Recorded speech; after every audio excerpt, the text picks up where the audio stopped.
after this summer's Gold Cup victory, Mexico are now winless in their last 4 matches since that time. So things aren't looking too good. And coming up next for El Tri are a pair of friendlies against Uruguay and Paraguay, a chance to perhaps turn things around as they continue their preparations for next summer's World Cup.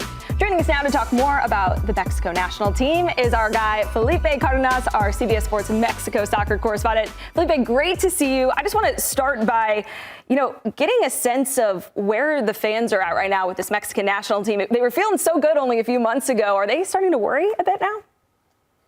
A little bit. I think the concern is pretty real. Just you mentioned the winless in their last 4 after winning 2 trophies under Javier Aguirre. And I think you look at these 2 friendlies coming up and they're friendlies, right? Like you think that international friendlies are meant to experiment with players to see where you are.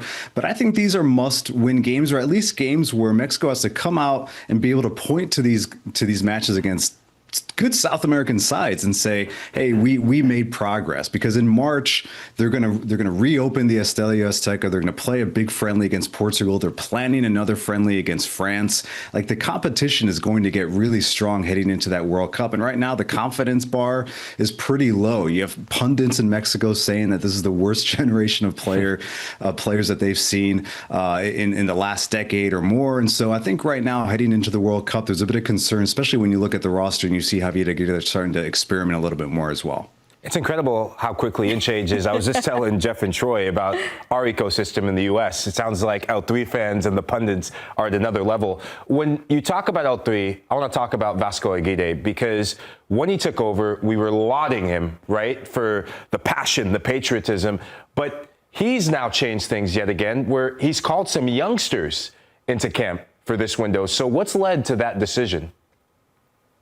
Yeah, I agree. I think he walked in and realized what he had. I think he knew what he had going into 2 CONCACAF tournaments. But now when you face a team like Colombia, a very athletic team, a very strong team, a fast team from South America, they were played off the pitch, Mexico. So, I think in bringing in these younger players, this is something that goes back to the 2022 World Cup. One of the reasons why Mexico struggled so much, even against the United States under Greg Berhalter, was that lack of athleticism, speed in certain parts of the field. And so Javier Aguirre has brought in some players, younger players in the back line, throughout midfield, that I think he sees these matchups against Uruguay and Paraguay as, we need to match up physically. These games in midfield are going to be battles, and Mexico has just been outmatched in these parts of the field, on the flanks as well. They haven't been athletic enough. And so I think that's what's led to this. I don't know if these players are going to stick around, but I think Javier Aguirre realizes that there are big limitations across the backline, midfield,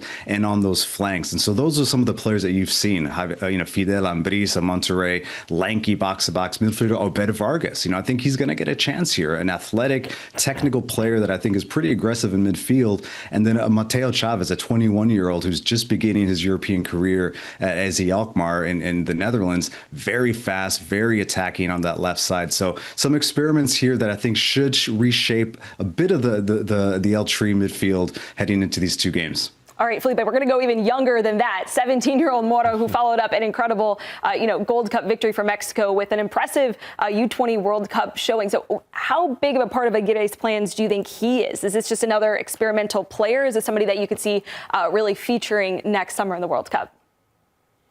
I think he can feature. I think Javier Aguirre doesn't want to be the manager that held back Gilberto Mora. You have pundits and fans wanting to see him in that midfield, starting with more responsibility. And this could be the window where that happens. This isn't the Gold Cup. This isn't a CONCACAF tournament. You're facing 2 South American sides that, when they go into these games, Paraguay and Uruguay, they walk in with a chip on their shoulder. They know that they may not play beautiful football, but they're going to try to put it to you. And Gilberto Mora now may be tested physically in these matches. I think right now he's going to play with a big cast on his left wrist. He had surgery on that wrist, but he seems very open and confident right now in camp. He gave an interview recently saying Mexico has to believe that they can win the next World Cup. We have to believe that. So bold statement from a 21-year-old, and I think you're going to see Javier Aguirre try to implement him into this midfield against tougher competition to see how he can stand. I think he's one of the best players already in CONCACAF, so I look forward to hopefully seeing him at the World Cup. It would be a tragedy for El Tri if he doesn't make getting it. Choked. And oh, you okay? Oh, we lost Aly. I'll continue it. So up top, there's some ballers, right, in Liga MX. And I want to talk about Chivas striker and leading goal scorer, you good, in Liga MX right now, Armando González. I mean, he's in camp. Can he compete or maybe push for a starting role? I think pushing for a starting role is a stretch. You look at Mexico, you know who their starting number 9 is. It's Raúl Jiménez. And when you look at the number 2, it's more than likely Santi Jiménez. Santi Jiménez obviously not in camp. He's injured. So I think the competition is really who's your third striker. And so Armando La Hormiga, the Ant-Man, coming in, he has the momentum. He's scoring goals with Chivas. And I think he's going to compete with Germán Berterame, the Monterrey center forward, for that number 3 spot. I mean, this is a big moment for him.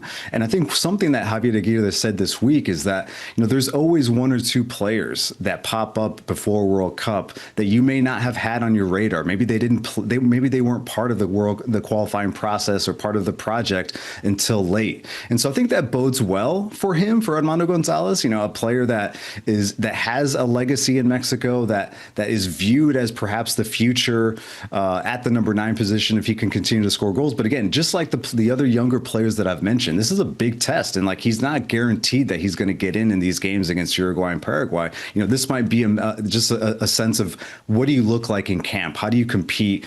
Do you fit in? And so it's a big moment for him, obviously. But I think if anything, he's competing for for the 3rd spot behind Raúl Jiménez and Santi Jiménez. So if pretty much that number 9 position's locked up with Raúl Jiménez, what are some other parts of the field that are up for grabs right now? Because if you're not getting it done, right, in terms of results, changes have to be made. Yeah, I think it hasn't changed. It's still the goalkeeper position. Luis Malagón is probably the number 1, but he has not been confident. I've mentioned it before. Both flanks, both fullbacks, I think are completely up in the air. No player is owning those positions. That's why you've seen Mateo Chavez coming in, the former Chivas player, who I really like as a attacking left winger.